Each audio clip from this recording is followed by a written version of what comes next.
Welcome to the LiftOneSelf podcast, where we break mental health stigmas through conversations.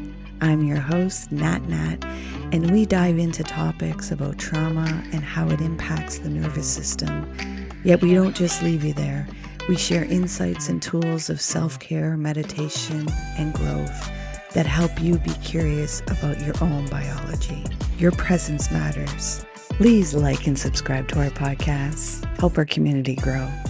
Let's get into this. Oh, and please remember to be kind to yourself. Welcome to the LiftOneSelf podcast. I'm your host, Nat, and today I have a special guest for the women listeners, but you men can listen also to find some insight of how you can support women. I want to welcome Dr. Wendy O'Connor. Wendy, if you can introduce yourself to the listeners and let them know a little bit about who you are and what you want to bring forth in the world. Sure. Thank you so much for having me. First of all, I'm very excited to be here. I'm Dr. Wendy. I'm a positive psychologist and success strategist for female entrepreneurs. So I started my career as a clinical psychologist, really helping people through anxiety, through depression, through self-esteem, confidence building, and transitioned into the coaching world and now serve women all over the world, empowering them to live their best lives by design and to get out of this mindset that more is always better or the way to success is through hustle, and how to really embrace alignment as we build success and truly helping women create a sense of real balance and fulfillment along the way. Great. Before we dive into that, because I have a lot of questions, and I'm sure the listeners have a lot of questions about, wait, I want to hear more about this. Would you join me in a mindful moment so that we can ground ourselves in our breath and open our hearts to the conversation? Absolutely. And for the listeners, as you always hear my safety spiel, I know most listen to a podcast while driving, so please don't close your eyes, safety first. Yet the other prompts you're able to do with whatever you're doing with your visual. So Wendy, I'll ask you to get comfortable in your seating and you're going to gently close your eyes. And you're going to begin breathing in and out through your nose. And you're going to bring your awareness to watching your breath go in and out through your nose. You're not going to try and control your breath. You're just going to let the awareness watch the rhythm of it, allowing it to bring you in the body. There may be some sensations or feelings coming up, and it's okay. Let them surface. You're safe to feel. You're safe to let go. Surrender the need to control.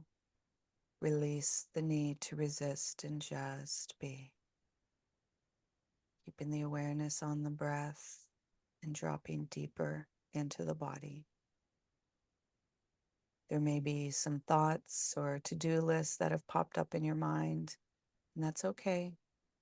Gently bring your awareness back to your breath, creating space between the awareness and the thoughts, and dropping deeper into your body, into the breath. Again, some thoughts may have popped back up. Bring your awareness back to your breath and begin again. Dropping deeper into your body, creating more space between the awareness and the thoughts. Just be. Now, while still staying with your breath, at your own time and at your own pace, you're going to gently open your eyes while staying with the breath. How's your heart doing? Great. It feels good. What got you into psychology? I got into psychology in seventh grade, which is crazy to say now because my oldest daughter's in sixth grade. So in a year from now, she would have been me learning about psychology from her first psych teacher. And in one of these classes, the teacher talked about if you became a psychologist, you could do these different things. And as soon as she talked about clinical psychology, I perked right up. The way she described it sold me because she said, as a clinical psychologist, you help people feel better. You listen to their problems and you help them create tools to feel happier and feel better. And I thought, I can't believe you could get paid to do this. I already do this for my friends every day. This is amazing. And I literally in that moment was like, that's it. I want to be a psychologist. And I came home and I was like, I'm going to be a psychologist. I'm no longer going to be a ballerina in Paris. I'm going to be a psychologist. And they were like, okay, sounds good. And surprisingly, I never wavered. It was never a question. It was never something else sounded better. It was never, oh, I wonder if I really get what that means. It was just, I'm going to be a psychologist. And so it is. And here we are. And what got you into the positivity in women? Well, positive psychology came around much later in my experience with psychology. I started off as a clinical psychologist. I grew two thriving practices, one in my town, one in another town nearby, and really loved it for a good season of my career. I loved helping people. I loved helping people put their puzzles together, learn the tools to feel better, leaving my office feeling brighter, more hopeful. It was so fulfilling for a while. But then I had three daughters, 15 months apart, Wow. and found myself with three little ones under two. And life changed significantly, as you could imagine. And so much of my energy felt like it was going out. It was going out. It was going out. And I wasn't keeping up with it coming back to me. It felt like I'd wake up and I'd be giving to my babies, and then I'd go to my office and I'd be giving to my patients, and I'd come back just in time to get them in the tub or get them to bed. And it just felt like all the giving, and I love giving, but it was too much. And so I started to come home and almost start to dread the next day. Like I felt like I was in this period of languishing. I was checking the boxes, I was going through the motions. I'd wake up and serve, I'd go to bed, I'd wake up and serve. And I started to talk to my husband at the time and say, I don't know, something's not right anymore. Something feels off. Like this isn't it for me anymore. And instead of just being the person who would say, well, it is what it is. You know, you grew these businesses, you have people to serve, like this is what you went to school for, like this is what it is, get back to it. This is a season, you'll be fine. Actually leaned into the curiosity around what's missing, what could be different, what's the problem here? Is there a problem here, right? What is it? And so in my own work, in the background, I started to think, I think I'm ready for something different. And I sat with myself and I asked myself a lot of questions and came across positive psychology. And it was this moment, again, that really clicked for me, which was, oh my goodness, I've spent so much of my years in my practices really helping people go from suffering to surviving, to functioning, to doing life. But what I'm feeling called to do personally and professionally now is to help people actually go from good to great, go from surviving to thriving. And that's what I was working on behind the scenes. How do I go from surviving this life to thriving in this life when there's so many demands on me? So positive psychology came into the picture. I loved everything I read about it. And I thought, this is exactly what I want to do. I want to now shift from serving people in this clinical capacity to coaching women who want to go from good to great, who it may not feel like life is so bad. There's so many things to feel grateful for. There's a lot of wonderful things that exist in their lives, but they're like, it's not quite it. It's not what I thought. It's not how I imagined life would be. And I want to get to that place where I feel truly fulfilled and excited about my life. So I branched into positive psychology and brought that into the coaching world. And that's how I started off as a coach, was helping women thrive. It was like, okay, we're not about survival. We're not settling. We're going to thrive, and we're going to figure it out in every season of life, not just when it seems easy to thrive, but when it actually is going to be challenging, but doable to thrive. And then what I started to notice was over time, most of the women coming into my world turned out to be these entrepreneurial spirited women, these women that were really wanting to have it all and create it all, but not burn out and not feel like they had to sacrifice time and family and all the things. but they wanted to thrive. How do we blend them together? And that's how we got to me being a positive psychologist that serves entrepreneurs. I love that you mentioned curiosity. A lot of people don't know that a lot of their curiosity has been stunted, and you need curiosity to go into that unknown, the uncertainty, helping to regulate that nervous system so that you can actually face the fear, actually listen to the information that's coming up, actually feel your authentic emotions, which most of us don't even know. What is my authentic emotions? What am I actually feeling? Is it we're so habituated in patterns and reaction and secondary emotions. Yet to be authentic to yourself, that is what lights you up. And that's where the fuel just goes. And then you're wondering, like, how am I just being able to, give, but also receive? I think that's the biggest point where I'm hearing in your message is, yeah, it's very satisfying to be a giver because it's not vulnerable. You're just giving, giving, giving. To receive puts you in a vulnerable state that you have to interact with parts of yourself that are probably hidden in the shadows. What does that part look like for you and your clients in the aspect of receiving? The vulnerability piece specifically. Yeah. Yeah, vulnerability is a non-negotiable when it comes to thriving, because we have to look inward and we need to become more self-aware. And in that process, and it's interesting because I'm often surprised when my clients are in this state of building self-awareness, how surprised they are with what they discover. And but the things that we're discovering are not super deep-seated rooted things. They're like very basic things. And so there's an element of surprise with vulnerability, and obviously discomfort with vulnerability. But the more that we build that self-awareness, then they're able to say, oh my gosh, now I'm aware of something that I have power to change. What would that look like to do in a very aligned way for me? So vulnerability is, to the way I see it, of course, and being in this world for so long, it's like, oh, that's just part of the deal. Like, you're going to get uncomfortable, but everything that we do to be better versions of us or to have better versions of our lives incorporates discomfort. So it's a non-negotiable. It's the way forward. It's the way, but it's really a useful tool that serves the women that I work with over and over and over again in every area of life. As soon as you start to build self-awareness over here, it's very common to see all of a sudden women are like, oh, I just realized this over here, and in this relationship here, and this boundary I wish I could set here, and this, all of a sudden it's like popcorn, and women are like, there's so much that I'm aware of, and it's the great and it's the challenging and the hard to face stuff, but it's like, there I am.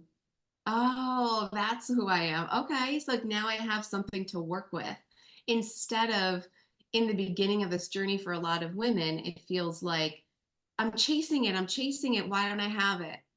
I'm Hmm. fighting for it. I'm fighting for it. Why don't I have it? What's not working? What's wrong with me? And I'll always say there's nothing wrong with you and there's nothing you're doing wrong. It's just that there's actually a disconnect from you to yourself. That's all that's missing. It's like this bridge. Let's fill in that gap. And then as soon as you have that awareness, it's like, oh, okay, this whole world opens up a possibility. What I see with my clients is the permission aspect. They have no idea that they can give themselves permission because we've been really conditioned it's on the outside of us because, from young, you had to ask permission for a lot and people just stay in that mindset. What does the permission aspect look like and how you engage your clients in giving themselves permission and taking back that authority for themselves? It's funny you mentioned permission because it's one of the biggest pillars of my work. And so my clients hear me talking about it and modeling it for them all the time. So permission is everything. It's the reminder of when I tell my story about how I went from this world to this world in my career, that only happened because I gave myself permission to get curious, permission to be dissatisfied, permission to pivot, to change my mind. It's often an aha when I say to my clients, your decisions aren't meant to be life sentences.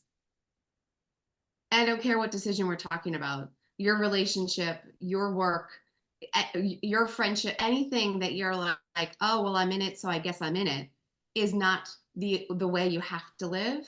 So that permission piece is everywhere. it's really about not only giving yourself permission to get creative, to dream again, to learn about yourself, but it's permission to change your mind and to pivot and to refine and to tinker and tweak in your life and feel like you get to do all of that. Because why wouldn't you? Why can't you? Because somebody told you here's the path. Well, you've already followed that path and you've seen where it's landed you and you're not satisfied. So let's break the rules. Let's do it another way. So permission is a big buzzword in my world because it's just like, it's such an empowering word. And Mhm. you're right. People forget that they have that permission. They just think, oh, I guess I wake up tomorrow and I do my 9 to 5 because that's what I do. Or I guess I wake up tomorrow and I stay married because that's what I do. Or I guess and there's this very passive experience that a lot of people go through life. The way they live is more on default than what I call by design. So permission is a huge piece of living your life actually by design. Yeah. Um, Another part that I think people don't recognize will put a block from being connected into self, because that's the whole journey. A lot of people will say, like, oh, I want to build a new person. And it's like, well, really, healing is removing the layers of pain to be that greatness that's already inside you. Trauma, the experience is how you interpreted it, and then you separate it from self. The whole journey of trauma is to reconnect into self so that you can be in that vulnerability. Yet your defense mechanisms of your nervous system has create a barrier, a protection, and it feels like a prison, yet it's recognizing, oh, I have the power to disarm these defense mechanisms in my nervous system. Yet you have to find safety in your body again. One thing that goes in default is the blame game, which has no power, but it feels like movement. How I give a visual is it's that rocking chair. You're moving, but you're not getting anywhere. And it feels like you're getting somewhere, but you're realizing, like, oh, like you said at the beginning, why isn't anything changing? How do you help your clients recognize when their mind is going into the blame rather than the accountability within themselves? I'll be honest with you, it doesn't come up much. Okay. I just think it's the way that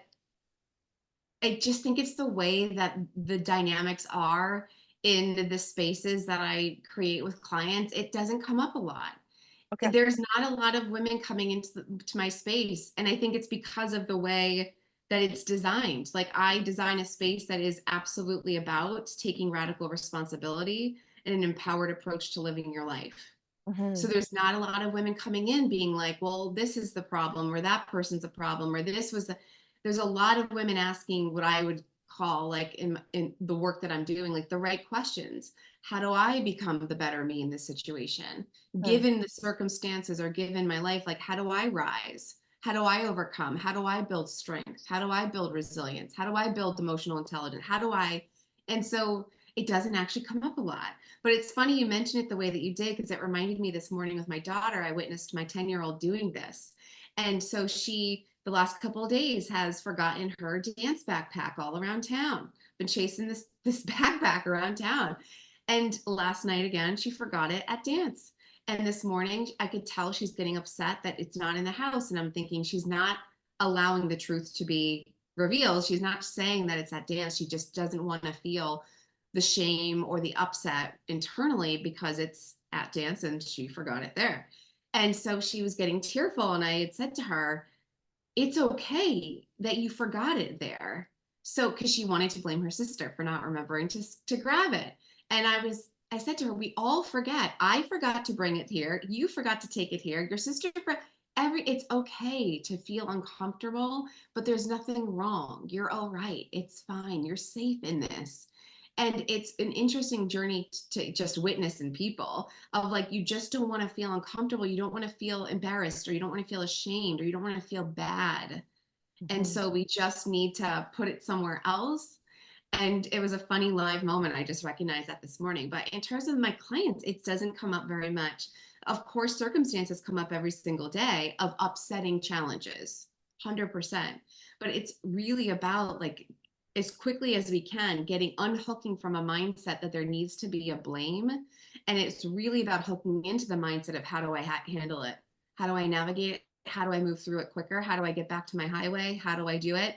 Because I don't have time for this. Life is short. I want to live now. That's kind of the vibe. Okay.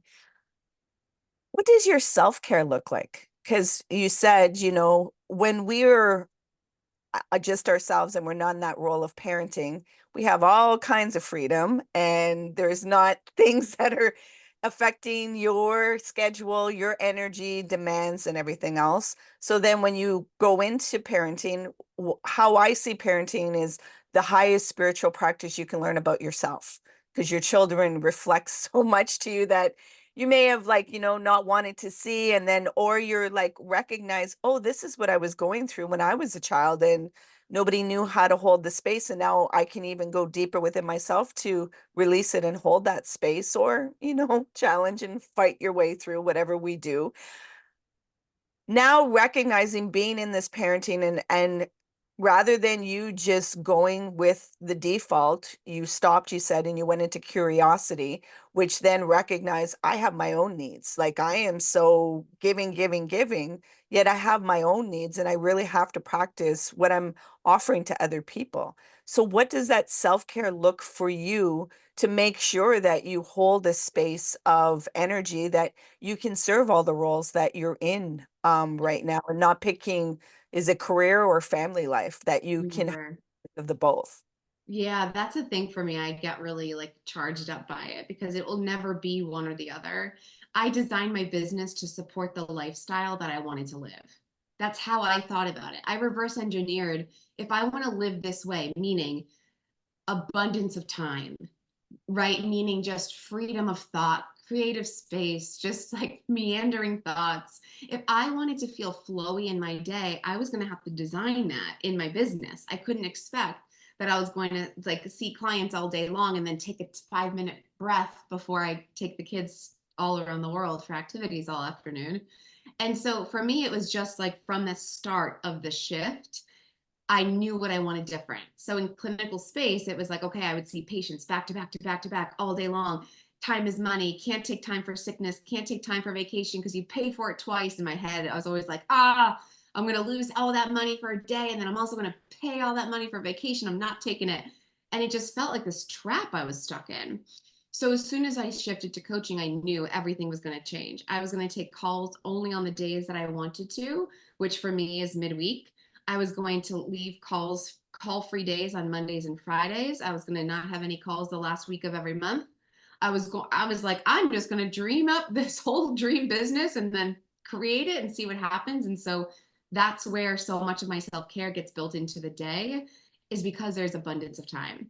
I take walks every day and look at nature and contemplate fall coming and trees changing leaves. And I think about fun ideas of what I want to put out into the world next. I have a mamapreneur, a little mini mind coming up that was just this fun idea of oh, wouldn't it be so great just to serve the mamas in this one little space that we could have a sacred space together. And so creative thought and imagination and fantasy. And then there's lots of times for seeing girlfriends and going out for little dates and seeing my husband. So self-care for me is actually protecting time.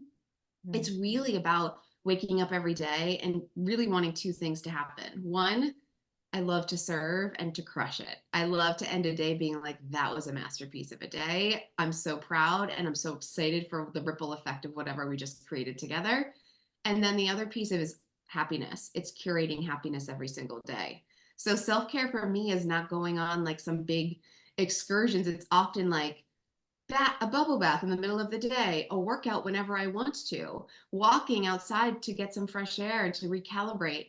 It's reality TV at 2 o'clock on a Tuesday because I can. And it's about letting that time feel very intentional. That's what it is for me. So it's not the self-care is the meditations or the breath work, although some days it is. It's really about living the lifestyle that feels flowy and fulfilling every single day. My oxygen mask feels like it's always on, at Yeah. least until 3 o'clock when I have to pick up 700 children and drive them around the world. But it feels like it's just built in. It's not a thing. I'm what's my self-care today? It's just, how do I live my life? Yeah, to support that energy level. The term that I always use with everybody is time is a tool, not a toy.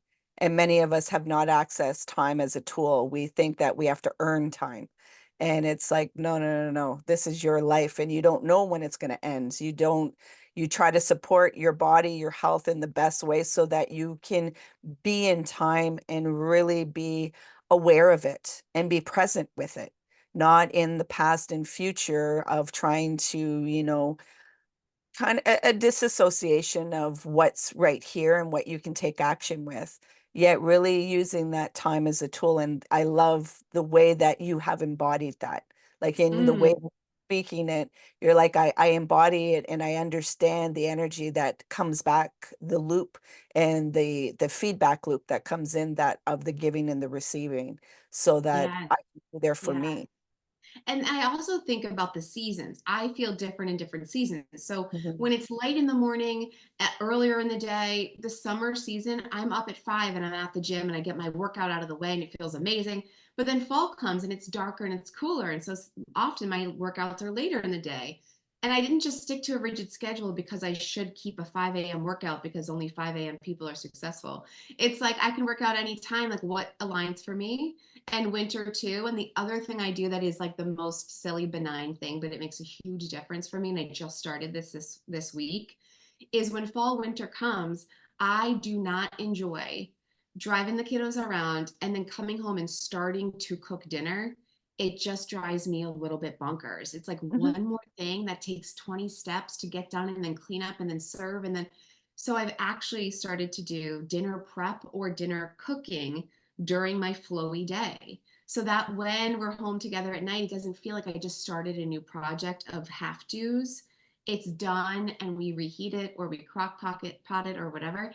And it's like these little things. This is the thing. I think a lot of people have this misconception that to live a thriving life means that they own a house in Bali and they're there 6 months of the year and they work 1 hour a month and that's not it. It's the little tiny mini joys. It's the micro moments and it's the accommodations to honor ourselves that really make us truly fulfilled. And so there are people out there that never would think, oh my gosh, I never thought about prepping my dinner in the daytime when it's light out and it's not dark and depressing, or in the morning when I first get, and those tiny shifts can go such a long way in protecting your energy.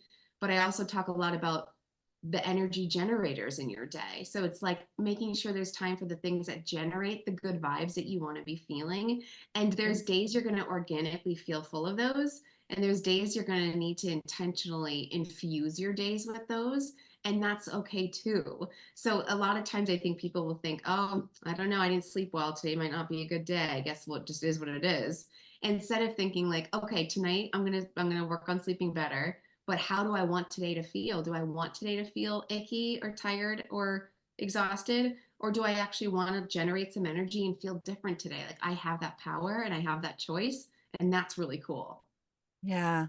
I just put a little short clip this morning on social media because what activates me are sunsets and sunrises. So when I'm feeling overwhelmed at the end of the day, it's like go and I go by the water and watch the sunset so I can just let everything melt away and cultivate that inner peace, because it's not the setting, like you said, living in Bali. Yeah, those are great things that activate, and they feel good, yet really the activation of inner peace is within yourself and regulating that nervous system and being honest with yourself. Feel your feelings. Like, to go through it, you have to feel. You want to do healing, you're going to have to feel to let these charges out of your body. Does it suck? Yeah, sometimes it sucks. Yet cultivate that inner peace for you. Find those spaces and places that will help you to cultivate that inner peace and activate that choice. Like, you have a choice of how you're going to perceive and interact. Like, I almost died 10 years ago with lesions in my brain and my cerebellum. So I had to learn too. Like, I was told I wasn't going to walk and all this. And I had twin boys that were 4 years old and I was a solo parent. So it's like, okay, we're doing paper plates. Like, I don't have the capacity for washing dishes and doing all this. They're paper, so it's hitting my recycling. It's not like it's styrofoam, but working with, the beliefs and everything else. And I think, it's being a mad scientist with yourself. What bothers you? It's okay to find out what works for you. As you said, the 5 a.m., when people can't meet that, they think they're doing something wrong. And it's like, you may just be a nocturnal creature, and that's okay. Not all humans are the same. Find what works for you instead of trying to put yourself in the box that somebody else has created. Find what works for you and what will cultivate, because the best feeling we can get is the energy transfer that we give when we're open and delighted, and we have to pick up our children. It's such a different experience than, as you said, it's like, I got to do what, dinner and then serve and all this. It's like, it drains your neural energy. So it's like, find what works with you. Again, that permission that it doesn't have to look like everybody else. Find what No, works for your environment. But a that's lot of right. people, they don't know how to do that. Well, they just never even realized it was an option. And that's the thing I often find fascinating. I guess again, when you're in this world for a while, you're like, "What do you mean you didn't realize you have the choice? You what? What? Like, how did it get removed from your brain of like, I have choices, I have options, I can say no, I can say yes. Like it's just these basic things, but they make the biggest difference. So yeah, relearning to connect with yourself, relearning to give yourself permission, learning that decisions aren't life sentences, learning to honor your truth and who you are. And that gets to be perfect. That gets to be incredible. You get to live the life that you want as a result of honoring your truth. These are really powerful ideas that just keep being relived every day. Every day I wake up and I'm like, who do I want to be today? What are the choices I want to make today? How do I want to feel today? And most people don't ever ask themselves a single question about themselves in the morning. They just get up and serve and feed and go to work and go through the grind and the daily motions, but they're not asking the curious questions about, where's my power today? How do I want to feel? I get to choose. This is my life. And as a parent, I think when we think about parenting, so much goes out to our children. I'm a twin mama too.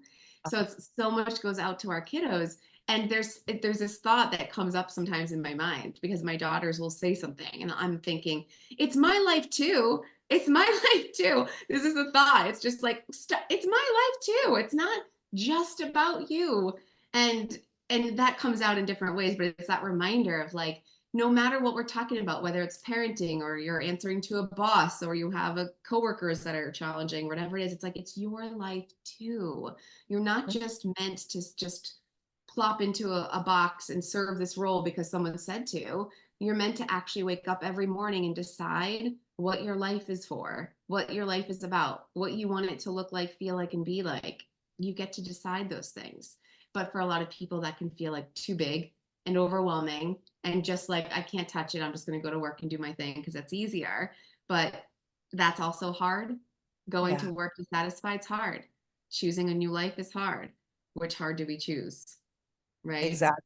Exactly. And for the twins, now that they're 14, I have that same mind, because twin life is a whole different scenario. And more I've been expressing, like, I'm a human being, like I am not this role of super mom, that, like, I'm a human being that has feelings, that wants to be respected, that's not just going to fly off the wind because you need, like, I'm a human being. Recognize that. I want to expand their self-awareness also, and not just have this identity of what, the role of mother. Like, I'm a human being, so don't put me on this pedestal, please, so that I can advocate. Because I think that's important, that we start to learn that sometimes we only see people in the role, we don't see the human being, and we don't ask questions about it, because we all have that selfishness and self-absorbed aspect of wanting to get your way. So what is this role? How can it serve me? Rather than expand the self-awareness and see outside of yourself that there's another person in front of you that has their sense of the world. I want to bring you into a reflective question. I Mm. want to ask you to bring this awareness now and go back to your 18-year-old self.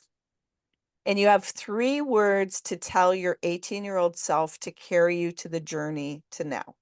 What would they be? 3 words that are meant to do what exactly? To To carry carry, her? yeah, to carry her. There may be things that you didn't, I don't think so, because you seem to have been designing your world. Yet a lot of people see their 18-year-old and they wish that they could have said certain things to help them throughout the journey. So my three words are one word repeated three times.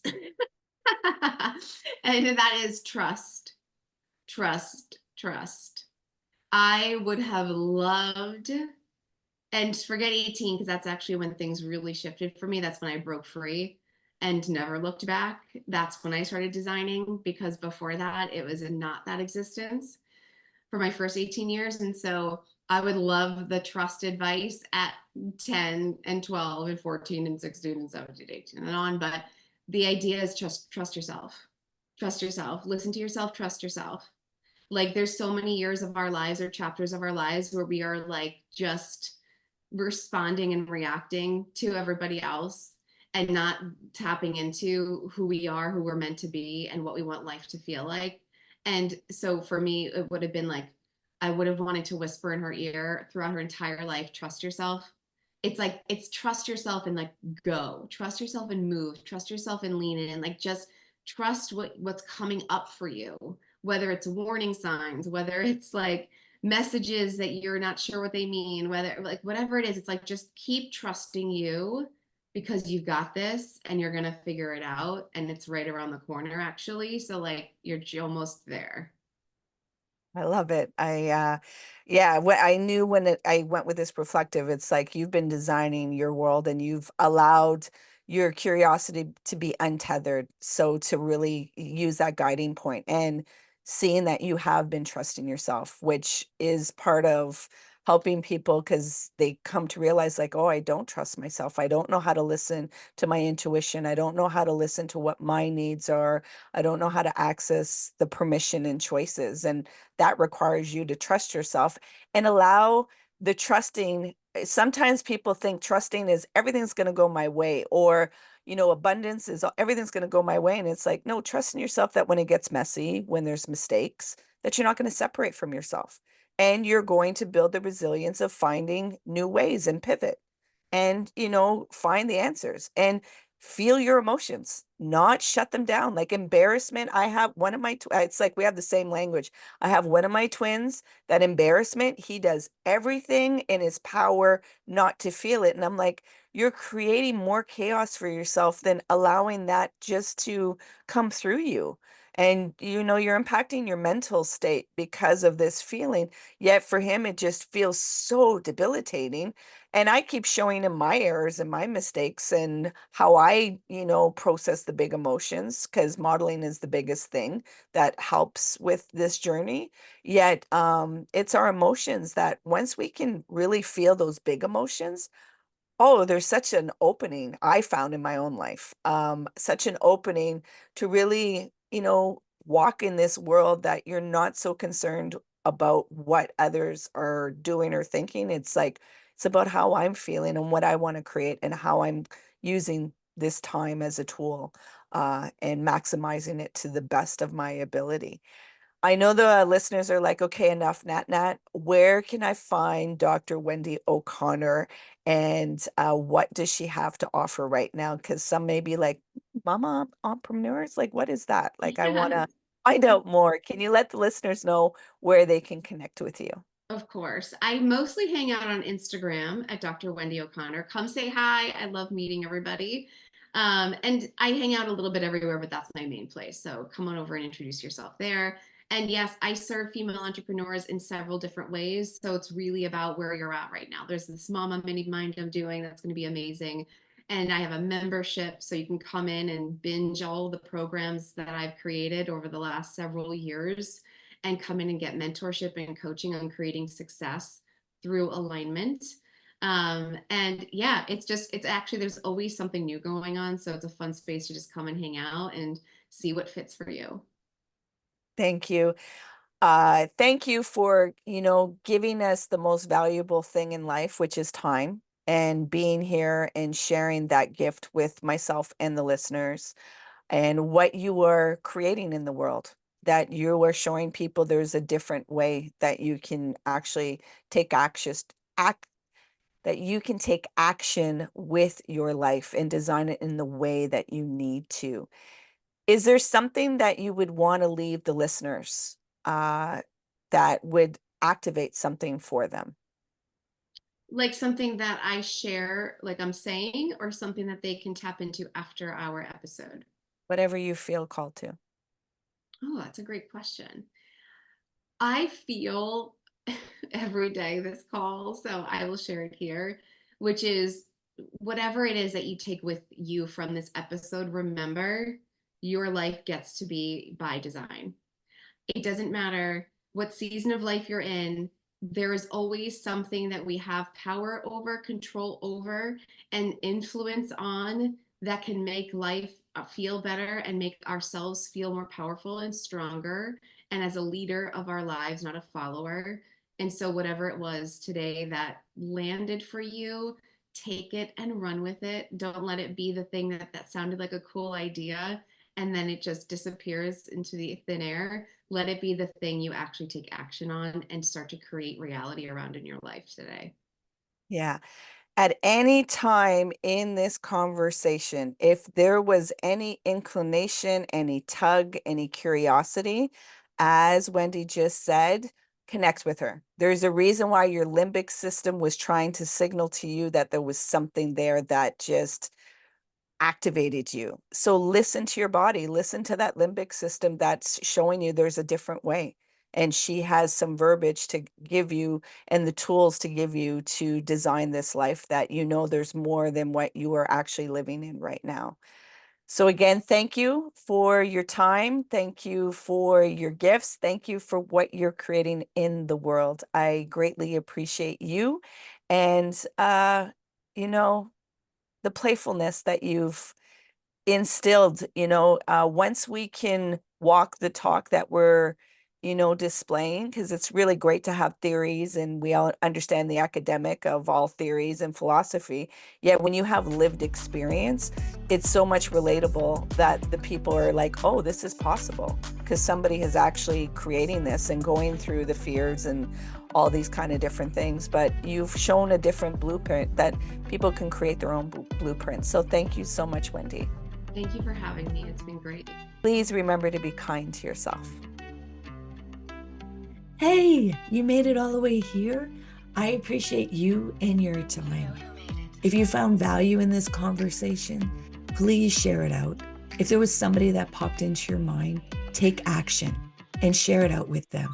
It possibly may not be them that will benefit, it's that they know somebody that will benefit from listening to this conversation. So please take action and share out the podcast. You can find us on social media, on Facebook, Instagram, and TikTok under LiftOneSelf. And if you want to inquire about the work that I do and the services that I provide to people, come over on my website, come into a discovery call, LiftOneSelf.com. Until next time, please remember to be kind and gentle with yourself. You matter.